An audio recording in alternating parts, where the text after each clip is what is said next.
Bom, a gente vai continuar falando sobre esse tema. Nós estamos recebendo aqui no Jornal do Piauí, aqui no estúdio, o secretário municipal de governo, André Lopes. Aqui a gente deseja uma boa tarde. Boa tarde, Tiago. Boa tarde, Elivaldo. Boa tarde. Boa tarde a todos os que nos acompanham de casa. Bom, e o secretário de governo, ele acompanha, né, de dentro todas essas discussões, saber se foi formalizado realmente o pedido de afastamento de Gilberto Albuquerque, secretário? Tiago, primeiramente dizer que o Dr. Gilberto é um grande cidadão, ele tem sido um grande gestor da Fundação de Saúde, né? Ele sempre contou com um grande respaldo da comunidade médica e da comunidade em geral, né, da cidade de Teresina, e dizer que oficialmente até o momento nós não recebemos um pedido de exoneração dele, né? Já foi noticiado na mídia, já foi veiculado isso em outros canais de comunicação, mas oficialmente não houve documento encaminhado por ele ainda para a prefeitura.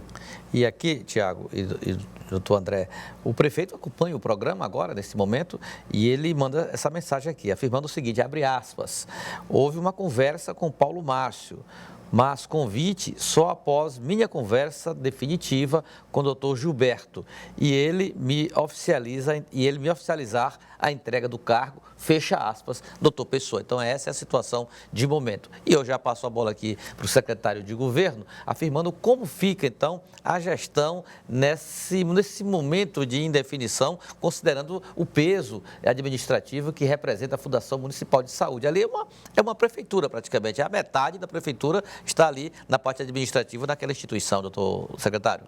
Primeiro dizer que a postura do prefeito doutor Pessoa é plenamente correta, né? Ele só pode tratar de sucessão de um gestor de uma pasta que ele não exonerou depois que esse gestor apresentar seu pedido de exoneração. Então é justo que ele aguarde isso acontecer para que a partir daí ele possa fazer suas conversações e procurar aquele gestor que vai fazer a substituição.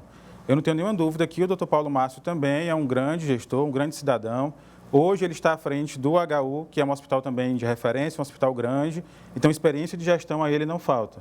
Mas eu concordo que o prefeito está correto, ele tem que aguardar primeiro a definição do doutor Gilberto, para a partir daí ele poder participar dessa decisão e tentar descobrir e chegar ao nome que vai fazer essa substituição. Então não sofre nenhum tipo de alteração às rotinas lá que devem ser mantidas? Não há descontinuidade administrativa, né? O doutor Gilberto, até que saia a sua exoneração, permanece respondendo pela Fundação Municipal de Saúde, ou até que ele pelo menos formalize esse pedido de exoneração. Em relação a outros nomes de unidades de saúde importantes aqui da capital, nós tivemos algumas trocas no Hospital de Urgências de Teresina e agora sendo anunciado um novo diretor do Hospital do Buenos Aires. Vem mais coisa por aí, secretário? Primeiro dizer que essas mudanças elas são naturais da gestão, né? O gestor, por natureza, ele passa por desgaste à medida que ele vai trabalhando, né? Então, são 2 anos de lida, tivemos um período de Covid aí no meio que trouxe demandas reprimidas da sociedade, foi um atendimento bastante complicado, bastante difícil. Então, não se trata só de competência do gestor, né? Mas do desgaste que ele sofre durante esse período. Então, o prefeito identificou que nesses locais era necessário fazer essas mudanças. Então, hoje, vocês já puderam noticiar aqui que o doutor Atêncio assumiu a diretoria do Buenos Aires, também é um médico muito capacitado. Nós confiamos que ele vai fazer um bom trabalho também à frente daquele hospital. Tivemos recentemente algumas mudanças também nas diretorias da Fundação de Saúde, né, na diretoria de recursos humanos, na diretoria financeira. Tivemos a mudança do diretor do hospital do HUT, certo? Hospital de urgência. Então, essas mudanças... Isso, o doutor Fábio deu lugar ao doutor Anderson, que também fazia um bom trabalho lá na diretoria de regulação. Então, são mudanças naturais da gestão, em que a gente identifica esse desgaste que acontece com os gestores e procura botar pessoas que vêm com um novo fôlego, né, vêm oxigenadas para dar continuidade a esse trabalho. O prefeito citou também na entrevista uma estratégia que ele pretende aprimorar daqui para frente, que é a cobrança administrativa. Ele já definiu com a equipe que instrumentos vai utilizar para servir de parâmetro nessa política, nessa ação? Ele falou muito de metas, aliás, Elivaldo, nos últimos 2 dias que foi entrevistado a respeito disso. Elivaldo e Tiago, semanalmente o prefeito ele está com gestores, né? Ele visita os hospitais, ele visita a Fundação de Saúde e lá ele pode acompanhar de perto e pode cobrar dos gestores, isso aqui está errado, isso está ruim, esse atendimento não está correto. E aí ele vai demandando para que os gestores façam esse acompanhamento em tempo real do que vai acontecendo nos hospitais, né? Mas é sim importante que a gente defina metas para os atendimentos, meta para as filas de atendimento nos hospitais. Então, tudo isso são instrumentos que o prefeito vai intensificar de agora em diante, né? Considerando que nós passamos por um momento difícil na saúde Então, ele vai intensificar essas cobranças, porque a intenção do prefeito Doutor Pessoa é que a comunidade de Teresina tenha sempre o melhor atendimento na saúde. Ele trabalha diariamente por isso, ele não tem descanso aos finais de semana, porque ele visita as unidades, buscando sempre propiciar para a população de Teresina o melhor atendimento possível na saúde. Essa questão do financiamento é o principal gargalo que se enfrenta para se conseguir prestar um trabalho a contento? E de que tamanho seria esse prejuízo que a prefeitura precisa administrar? Tiago, a dificuldade financeira ela é real, de fato. E aqui eu posso contextualizar por que nós chegamos nesse momento de dificuldade financeira. Nós tivemos uma Covid que começou em 2020 e que naquele momento, na gestão anterior, o governo federal fez repasses bastante vultuosos, inclusive, para que fosse atendida aquela demanda extraordinária da doença. Só que em 2021, apesar de um pico ainda superior ao que houve em 2020, já não houve mais repasse de recursos federais. Então, daí em diante, coube ao município custear integralmente o que foi de excedente com a Covid.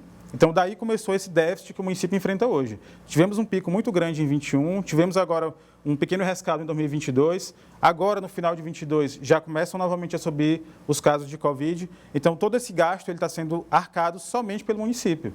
E o prefeito não se exauriu de cumprir o seu dever. Ele cortou recursos de outras áreas para atender à demanda da saúde. Hoje, no município de Teresina, você tem 35%, 36%, 37% da receita sendo gasta com saúde. Se você buscar isso em outras cidades, dificilmente você vai encontrar algum outro município ou capital nacionalmente que chegue a esses índices. Então, falta de esforço do município para enfrentar essa situação nunca existiu. O prefeito ele não se furtou do seu dever e ele determinou sempre que o máximo de recursos fosse gasto com a saúde. Só que, infelizmente, nós temos a educação que demanda 25% do nosso orçamento e que é dever constitucional, temos gastos obrigatórios com outras áreas, temos a folha de pagamento. Então, o prefeito ele sempre determinou que o máximo de recursos fosse para a saúde. A questão é que faltou dos outros entes federativos, sensibilidade para ajudar o município de Teresina. Então, nós precisamos de recursos estaduais, precisamos de recursos federais, porque o município enfrentar tudo isso sozinho, ainda mais com a demanda que vem dos outros municípios do interior. A gente sabe que Teresina, por ser polo de saúde, ela atende uma demanda muito grande do interior do estado. Então, são outros municípios que vêm para cá e que demandam recursos da gente. A gente tem o estado do Maranhão também, que muitos pacientes vêm para cá. Não tem a compensação devida? E que não tem a compensação devida. Então, é um gasto que é arcado por Teresina e que nós precisamos que o governo do estado realize o seu papel e que a União, principalmente, também faça a sua parte em relação ao custeio desse atendimento. Há recursos represados no governo do estado, por exemplo, e que devem ser repassados à prefeitura? Já há caminhos para se buscar esses recursos ou esses entendimentos, secretário? Elivaldo, eu sei te dizer que a demanda ela existe. Nós temos lá um atendimento que é ininterrupto, que acontece diariamente, são pessoas que vêm do interior e que buscam a cidade de Teresina e que Teresina não se furta a fazer esse atendimento. Agora, de fato, é preciso que o governo do estado estude meios para incrementar essa receita no município de Teresina. E, pelo contrário, a gente tem visto o fluxo contrário. Se você for atentar para a questão do ICMS, existe uma perspectiva de que no próximo ano o ICMS repassado a Teresina, que custeia, inclusive, o atendimento com saúde, ele reduza. Então, não faz sentido, Não faz sentido que Teresina arque com a saúde de boa parte do estado do Piauí e, por outro lado, a quantidade de recursos que é repassado para a cidade seja reduzida pelo governo do estado. Por falar em recursos, secretário Tiago, amanhã é o último dia de prazo para que a Prefeitura encaminhe de volta o orçamento geral do município para 2023. E há uma expectativa, secretário, lá na Câmara em relação ao que a Prefeitura fará em relação às mudanças feitas pelos vereadores há pouco mais de 15 dias. Remanejamentos de recursos da ETURB, da secretaria que o senhor integra também, que o senhor dirige também, governo, comunicação, Sencasp. Essa matéria está sendo objeto de análise, de estudos. E como chegará de volta na Câmara Municipal amanhã? Amanhã, dia 7, é o prazo fatal para que a gente encaminhe para a Câmara o veto ou a sanção do projeto que nos foi encaminhado. Então, hoje, no decorrer do dia e nesses últimos 15 dias que antecederam, nós temos feito os estudos, temos dialogado com os vereadores, porque eu já adianto aqui que nada que seja encaminhado amanhã vai ser fora do consenso com a Câmara, certo? É importante que esse diálogo aconteça. Nós temos um bom relacionamento hoje com a presidência da Câmara e com o futuro presidente que daqui a pouco vai assumir, e não só com eles, com todos os vereadores que compõem. Então, a gente fez essa conversa, a gente está chegando num denominador comum e que amanhã vai ser encaminhado para que os nossos nobres vereadores possam fazer a apreciação. Secretário, o senhor concorda com a sugestão do vereador Leonardo em montar um gabinete de crise para administrar essa situação da saúde nesse momento, ou para auxiliar o prefeito na tomada de decisões, inclusive com essas instituições que ele colocou, Ministério Público, CRM? Está faltando mais gente aí nessa que deveria compor isso? Qual é a sua opinião? E, Tiago, eu diria que a gestão dessa crise, ela já é bem feita por nós que estamos lá, certo? Nós acompanhamos diariamente esses números, esses dados, né? Tudo que diz respeito à saúde é muito importante para o prefeito. Então, não é uma questão que é secundária, que agora tem que ser priorizada por ele. Não, é algo que ele diariamente prioriza. Então, eu não vejo como se tornar ainda mais prioritário algo que já é a prioridade do prefeito sempre. Então, essa gestão já é feita de perto e se nós temos essas situações de interdição de hospital, assim, a gente respeita tudo aquilo que vem do CRM, é uma entidade de muito respaldo, né? Não cabe a nós aqui questionarmos o que vem deles, mas a gente entende que é muito mais prejudicial para a população um hospital fechado. Então, nós estamos, o doutor Atêncio, inclusive, já deu entrevista para vocês hoje aqui, eu pude acompanhar ali, dos bastidores. A solução está muito próxima já do que o CRM pediu. Nós entendemos que eram questões que, em si, não seriam necessárias a interdição do hospital. Eram questões que poderiam ser resolvidas de maneira administrativa, como estão sendo de maneira bem rápida, e que, por si só, a natureza delas não era tão grave a ponto de ensejar que o hospital fosse fechado. Mas a gente respeita a postura do CRM e cabe a nós adequarmos a nossa rede àquilo que eles estão pedindo para que logo a comunidade volte a ser atendida. A intenção do prefeito é sempre priorizar o atendimento de saúde da comunidade. Como o senhor avalia a interlocução da Prefeitura com a Câmara Municipal, considerando que essas questões da saúde, do orçamento, do pedido de empréstimo, sempre são questões que envolvem os vereadores, a base aliada, as instituições Prefeitura e Câmara Municipal. Como está esse diálogo, já que o senhor é de uma secretaria estratégica nesse papel? Elivaldo, eu diria que nós temos hoje uma base consolidada na Câmara, mas a base não está lá para dizer amém para o que o prefeito encaminha. Então, é natural que os vereadores questionem, que os vereadores queiram discutir, e é essa a função deles. Não nos causa nenhuma estranheza que o vereador questione alguma coisa que vá da prefeitura. Pelo contrário, a gente entende que isso é natural, a gente se predispõe a ir conversar, a recebê-los para fazer esse diálogo. Eu diria que nós temos avançado muito nesses últimos dias. Nós temos conversado sobre orçamento, conversado sobre operação de crédito.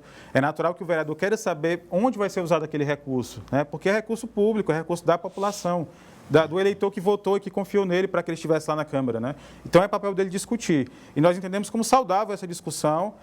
O prefeito conduz boa parte das conversas, eu também participo, né? Então, é uma gestão compartilhada dessa articulação, e eu entendo que a gente está avançando e que nós vamos conseguir, sim, encaminhar essas pautas que são importantes para a cidade, com a ajuda dos nossos vereadores na Câmara Municipal. Elivaldo, tem mais alguma pergunta para o secretário? Contemplado, Tiago. Nós queremos agradecer, então, ao secretário André Lopes, secretário municipal de governo, pelas informações que trouxe aqui ao Jornal do Piauí. Obrigado, secretário. Eu que agradeço pela oportunidade de poder vir aqui e trazer essas informações para a população. Boa tarde para o senhor.